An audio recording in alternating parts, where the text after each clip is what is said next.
El Señor esté con ustedes. Les anuncio la buena noticia de nuestro Señor Jesucristo, según San Lucas capítulo 24, versículos 46 al 53.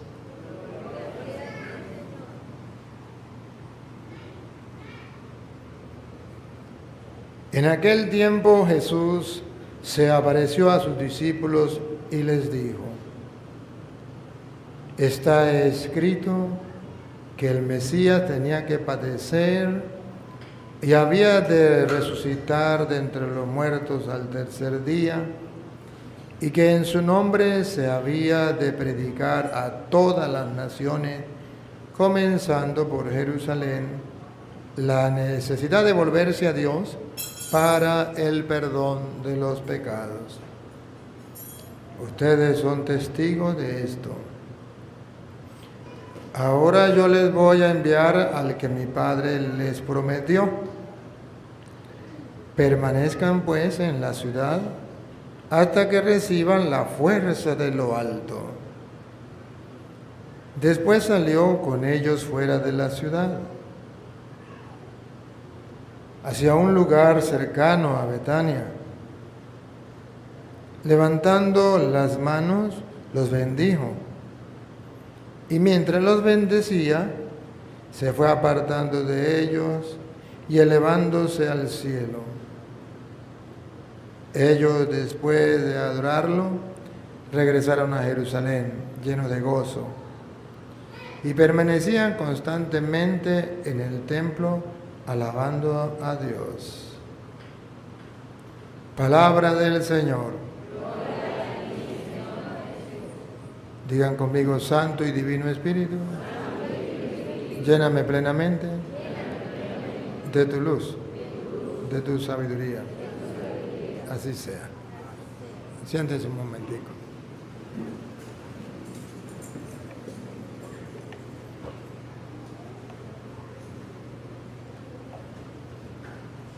Queridos hermanos, hoy Dios nos regala la oportunidad de mirar a la luz de la fe lo que será el final de nuestras vidas. Hoy, cuando celebramos la ascensión, Cristo sube al cielo por su propia fuerza.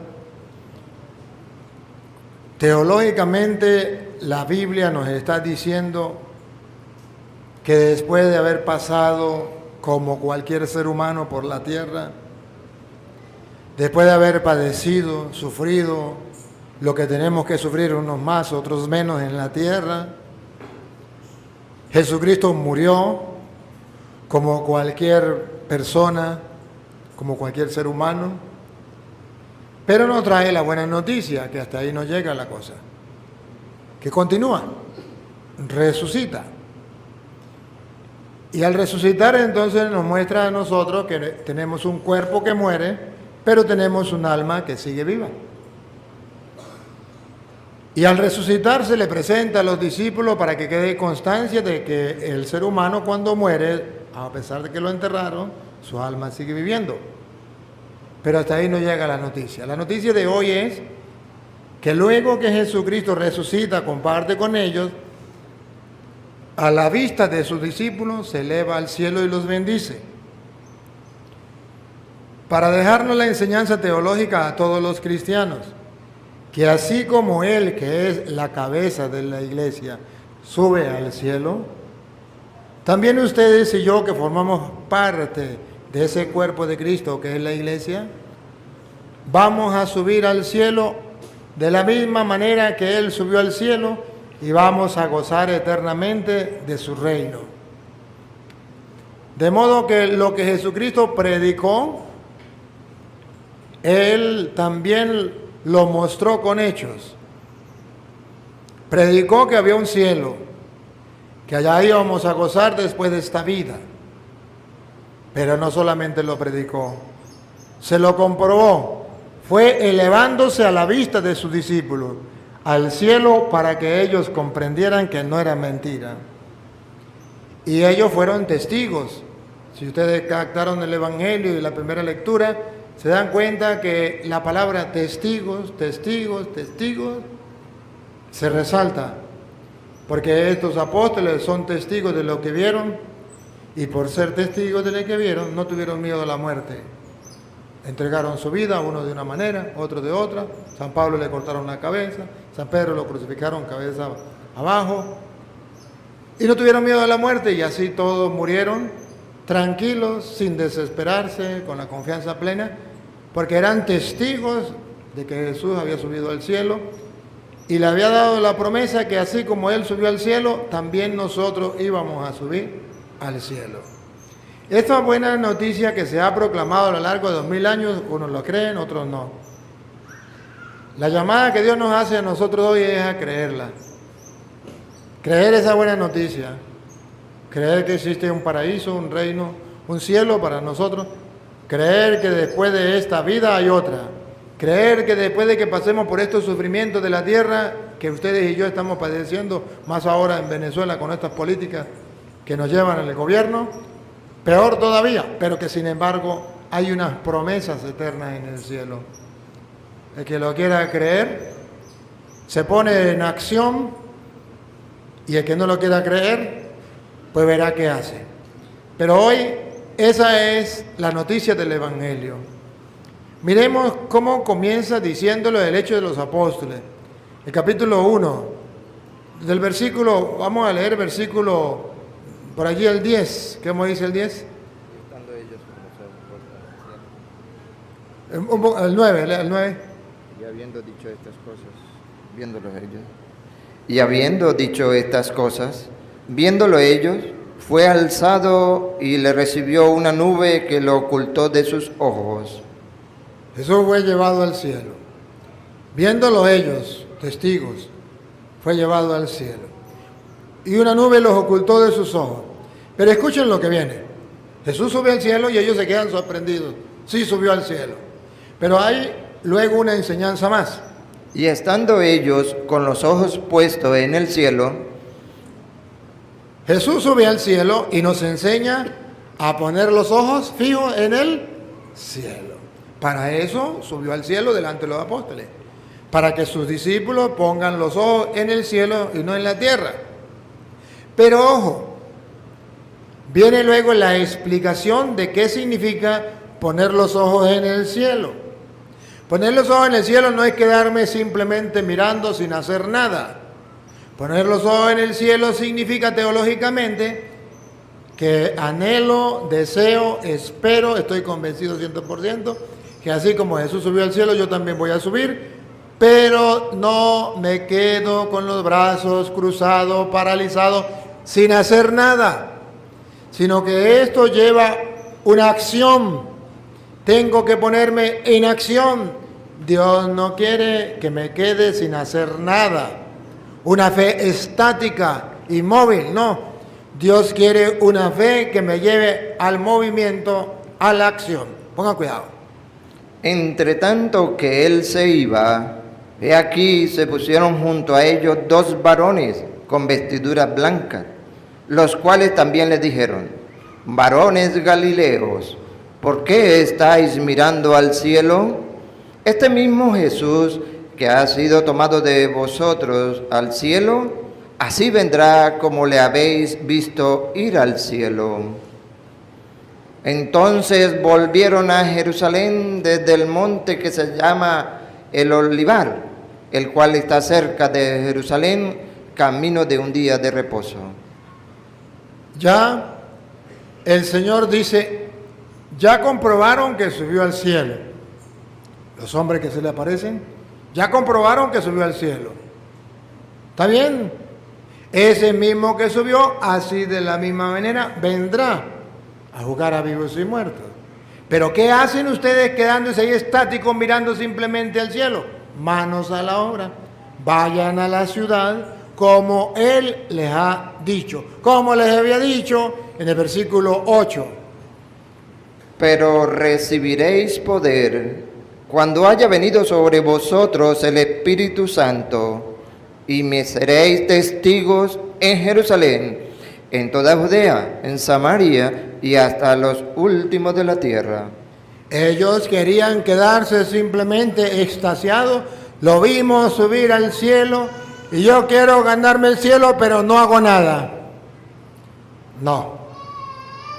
Ya Él les había mandado, serán mis testigos. Ellos lo vieron, fueron testigos, pero no se van a quedar testigos simplemente disfrutando para ellos mismos, mirando al cielo y extasiando y quedando el cielo para mí, así como se fue, así vendrá a llevarnos al cielo, pero yo no hago nada. No. Van a ser mis testigos en Jerusalén, en Samaria y hasta los confines de la tierra. De modo que la meta de Jesús cuando sube al cielo, primero es asegurarnos a todos nosotros que ese es el fin último de todo cristiano. Segundo, que ese fin último de todo cristiano no es para una sola persona, es para todos. Y que el primero que es testigo, el primero que lo cree, el primero que lo disfruta a la luz de la fe, ese va a ser el transmisor de la buena noticia. Ese va a ser el que va a contagiar a los demás. Ese es el que le va a predicar a los demás, no con su propia fuerza, sino con la fuerza del Espíritu, que es el que mueve y transforma los corazones. Pues cumpliendo esta palabra de hoy y este envío del Señor que nos dice, pónganse en acción, la gente se va a salvar, sí se va a salvar, pero con el testimonio de ustedes. Sí se va a salvar con la predicación de ustedes, siendo ustedes testigos y no dejen de llevar la predicación al mundo entero, no importa quién sea, donde sea, si no puede llevarlo a otros países, lo lleva en su hogar, a sus hijos, a su familia, a sus compañeros de trabajo, pero nadie tiene excusa para quedarse con la salvación, con el reino de los cielos, solo para Él, mirando hacia el cielo y nada más. Todos tenemos que comenzar a llevar ese evangelio. En vista de eso, yo hoy quiero ejercer esa función que Jesús le pide a los apóstoles de ser testigos. Y trataré de ser testigo de eso que Jesucristo nos dejó en las Sagradas Escrituras, de eso que los apóstoles lo vivieron, predicándole como Él lo mandó, el evangelio, de modo que ustedes puedan ver con claridad las razones teológicas de lo que fue escrito y puedan anhelarlo, desearlo, gustarlo, saborearlo desde aquí. Miremos cómo lo dice el Evangelio de San Lucas. En el capítulo 24, versículo 46 en adelante, presenta también la ascensión. Entonces San Lucas es el que presenta la ascensión de Jesús al cielo. Lo presenta en el Evangelio y lo presenta en los Hechos de los Apóstoles. ¿Cómo comienza en el Evangelio de San Lucas, capítulo 24, versículo 46? Comienza afirmando que todo lo que está escrito se cumple. Se cumplió, se cumple y se cumplirá. Con una finalidad, para que ustedes y yo nos acerquemos a las Sagradas Escrituras con una convicción plena de que todo lo que ahí está escrito va a suceder tal y como está escrito. Lo crea yo o no lo crea. Si lo creo, lo veré. Si no lo creo, lo verán otros. Pero sucederá. Escuchemos. Y les dijo, así está escrito. Ahí está el resumen. Ahí está la clave. Ahí está el detalle, dijo Cantinflas. Repita como dice San Lucas. Y les dijo, así está escrito. Jesús resucitado antes de subir al cielo, les aseguró a sus discípulos que lo que estaba escrito, eso se cumplió. Y se cumplió porque así estaba escrito. Y se cumplió tal y como estaba escrito. Ahí es donde la iglesia pone en alto la palabra de Dios y le grita al mundo, esto es palabra de Dios y no puede fallar. Ahí es donde la iglesia te invita y me invita a leer las Sagradas Escrituras y a poner la fe sólida y firme en lo que ahí está, porque se tiene que cumplir. Se cumplió en Cristo, se cumplió en los apóstoles, se cumple en tu vida y se cumple en mi vida, siempre y cuando lo creamos. Veremos entonces la gloria de Dios. Si no lo creemos, lo perdemos. Pero ahí está escrito. Repita. Y les dijo, así está escrito, y así fue necesario que el Cristo padeciese y resucitase de entre los muertos. Bárbaro. Estaba escrito que era necesario que el Cristo padeciera, que el Cristo muriera, que el Cristo resucitara de entre los muertos. O sea, hermanos, si eso estaba escrito, se tiene que cumplir. Pero también está escrito que así como Él sufrió, ustedes y yo en este mundo vamos a sufrir enfermedades, traiciones, insultos, humillaciones, calumnias, difamaciones, desprecios, maltratos, golpes. Pare de sufrir. Eso está escrito. No se lamenten el día en que los humillen, el día en que los desprecien, el día en que les llegue una enfermedad, el día en que los calumnien, el día que los traicionen, el día que los golpeen, el día que los metan en la cárcel, el día que hagan con su vida lo que el mundo de hoy hace con la vida de los cristianos. No se amilanen por eso, no se sientan tristes por eso. Eso tiene que cumplir. Así estaba escrito. Y si eso hicieron con el leño verde, ¿qué no harán con el seco? Si eso lo padeció Jesús, ¿no lo vamos a padecer nosotros? De modo que el Señor Jesús padeció todo esto para darnos a nosotros un ejemplo de cómo tenemos que padecer no solo, sino agarrados de la mano de Dios. Con una fe firme, con una convicción plena que este no es nuestro paraíso, no es nuestra patria, que nuestra patria está en el cielo y que aquí somos peregrinos y que como peregrinos tenemos que sufrir.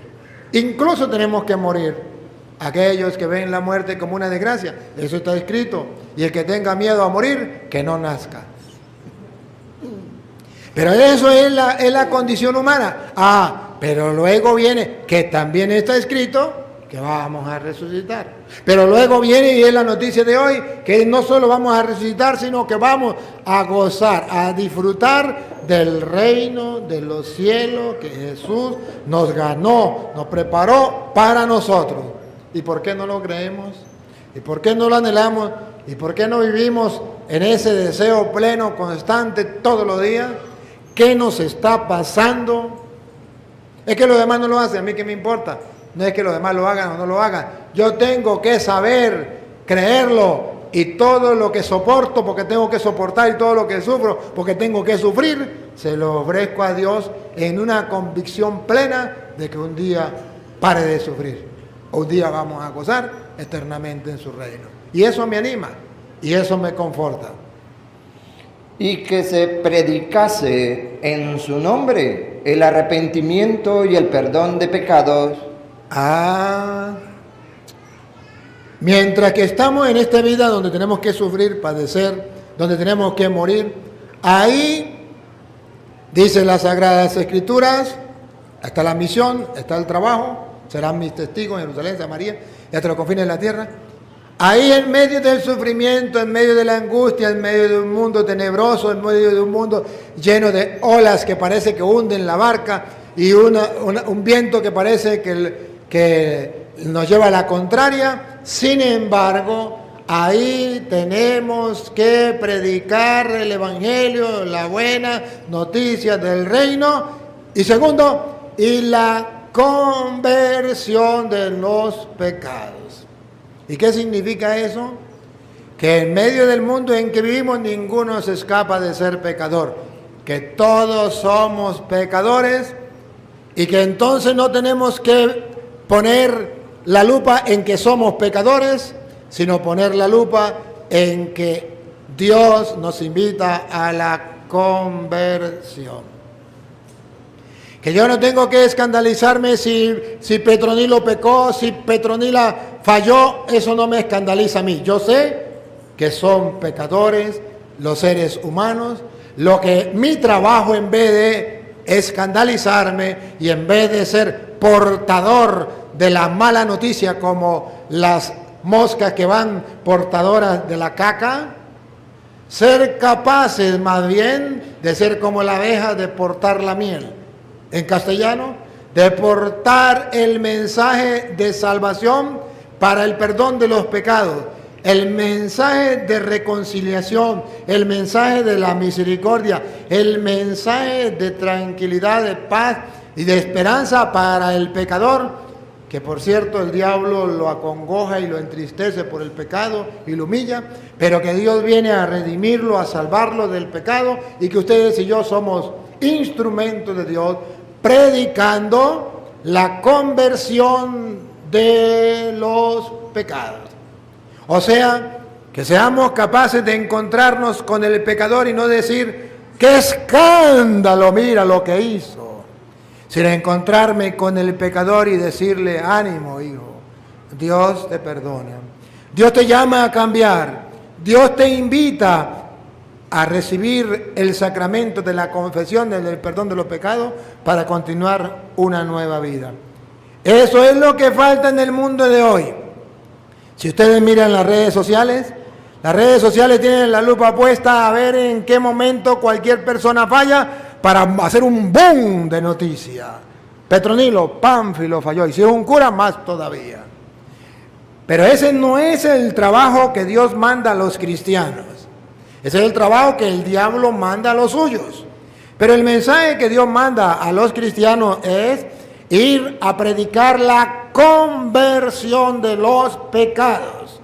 Allá donde está ese boom, donde la gente pone la mirada en la equivocación, en el error del hermano, ustedes y yo no debemos hacer como la mosca, poner la mirada ahí, sino como la abeja, poner la mirada en la miel, que es la misericordia de Dios, y llevarla a ese lugar, a ese corazón, y decirle, ánimo, tú sí puedes. No importa el pecado que hayas cometido, ni las veces que lo hayas hecho, lo importante es que mire que hay un Dios que te ama, que no vino por los justos, sino por los pecadores. Pues no son los sanos los que necesitan de médicos, sino los enfermos. Y ayudar a levantarlo y darle mi mano, tenderle mi mano, con palabras, con hechos, con el perdón, con la misericordia, si incluso me falló a mí. De eso se trata entonces la buena noticia. Y ese es el camino que, según dice Cristo, y no puede fallar, está escrito y así tiene que suceder antes de que podamos ganarnos el cielo. Esos son los pasos que tenemos que seguir para ir con Cristo al cielo. Pues así está escrito. Y vosotros sois testigos de estas cosas. Y nosotros no podemos quedarnos como si nada pasara. Somos testigos, y somos testigos significa que tenemos que actuar. Somos testigos, tenemos que predicar. Somos testigos significa lo hemos vivido, lo hemos creído, y tenemos que hacerlo vivir a otros, creerlo a otros y disfrutar a otros de lo que yo disfruto. He aquí, yo enviaré la promesa de mi Padre sobre vosotros. ¿Por qué dice Jesús eso? Porque para nosotros, hermanos queridos, es una carga pesada o es algo difícil, casi imposible mirándolo humanamente. Eso no se puede hacer humanamente. Entonces Jesús dice, no se preocupe que yo le voy a enviar la promesa del Padre. Pero quedaos vosotros en la ciudad de Jerusalén. Le va a enviar la promesa del Padre, que es el Espíritu Santo. Pero condición, quedaos vosotros en la ciudad de Jerusalén. Teológicamente, ¿qué significa la ciudad de Jerusalén? Donde estaba el templo, donde era el encuentro con Dios del pueblo. Teológicamente significa, si quieren recibir las fuerzas del Espíritu para ser mis testigos, no se aparten de la oración. Jerusalén es sinónimo, es símbolo de la oración, del encuentro con Dios, porque era el centro del culto judío.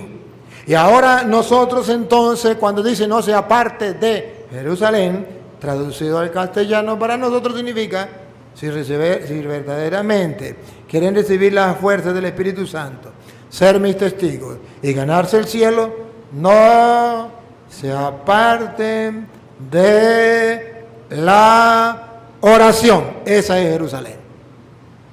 hasta que seáis investidos de poder desde lo alto. Y es ahí. No en el primer día en que usted ore ya va a recibir esa fuerza y esa sabiduría y esa luz del Espíritu Santo. No, Señor. Tiene que perseverar hasta que el Espíritu Santo le dé ese don. Y los sacó fuera hasta Betania, y alzando sus manos, los bendijo. Y aconteció que bendiciéndoles, se separó de ellos y fue llevado arriba al cielo. Entonces aquí está la buena noticia. Se separó de ellos y fue llevado al cielo. Jesucristo se separa. ¿Por qué dice se separa? Porque Él es la cabeza y nosotros su cuerpo. Y al subir, subió Él, se separó, pero luego su cuerpo tendrá que subir a donde subió la cabeza, porque somos parte de Él, parte de Cristo. Y Él es nuestra cabeza, y al Él subir al cielo nos asegura a nosotros que también nosotros vamos a